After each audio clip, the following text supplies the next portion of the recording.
Read the books. Lallybroch is described as a 16th century tower house and various other things, but it's white because they've painted it white. Clearly this isn't white behind us, but Craigton House where we stayed was white, so the intention was to make Craigton House into Lallybroch. Thank goodness we didn't, but that's a long story. So about 3 or 4 weeks after we visited, he phoned me up and said, remember we were out with the dogs, James, what was that place? Because it's not on any of his estate maps. And I said, well, it won't be on the map because it's the private part of the estate. But it was Midhope Castle, and he's like, oh great, do you think we'd be able to film there? And I said, probably not, but we can ask. And clearly they asked, and they got, no, you can't come here, that's the private part of the estate, that's where all the work gets done. And then they went away, kind of in the huff, and then came back with a huge big cheque.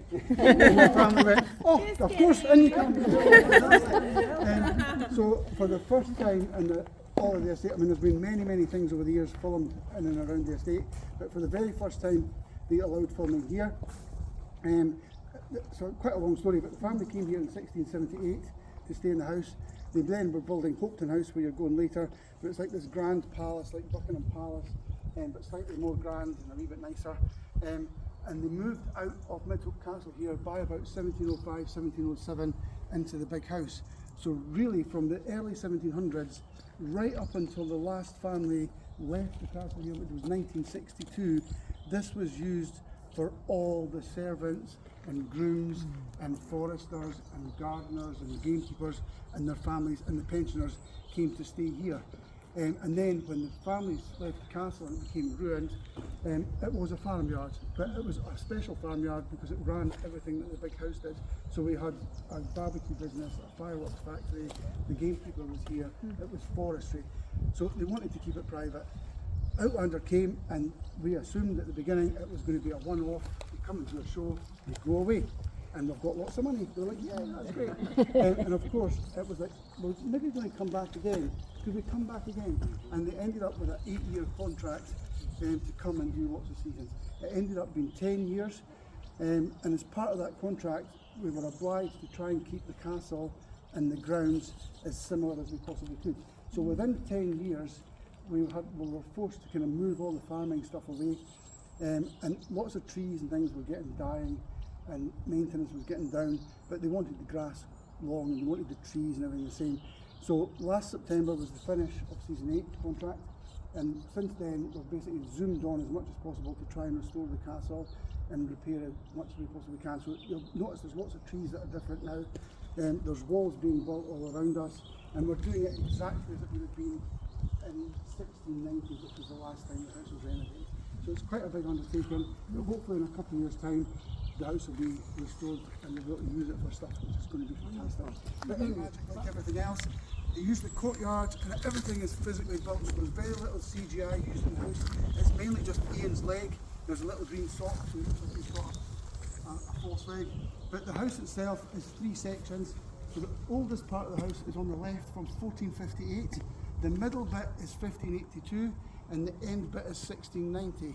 So when you see the outside of Lallybroch, we're in the courtyard and you see the facade of 3 houses really joined as one. When you go inside Lallybroch and you see it in the TV show, it's only the first 2 parts of the house that have they taken. So they got the footprint of the house, and they utilise here, the only part of the house they use here are the steps, the door, and there's one room behind the doorway that's used, and that's only used because the kitchens were down below and it has a stone floor, so it survived all the fire and everything that went on. But they took the blueprints of the house, and so the idea is if you're going to Lallybroch, you go in through the steps and you walk through a hallway and then you turn left and you end up in the big main room at Lallybroch, and it's basically how the middle room here would have looked. So you've got a cantilever stair going up, you've got windows either side, 2 fireplaces and a little alcove for a desk and stuff. So it's exactly as it would have been here. So the joy for us is on screen we're seeing what the house would have really looked like in its time. It's brilliant. And when you watch the show, the attention to detail, that is just astounding. But they had people measuring stuff at this side and the other side of the house. So when you're watching the show and they're inside Lallybroch and it's the morning, if you're really clever, you'll notice the sun's coming up on one side And then in the evening, the sun is shining in the windows at the other side. Nice. So they've done a marvellous job of pulling everything together. But because you guys are on a special tour with an amazing driver, guys, I have the keys to Lallybroch. So I really need to pick somebody. So would you like to open the door? Yes. Please, in you come.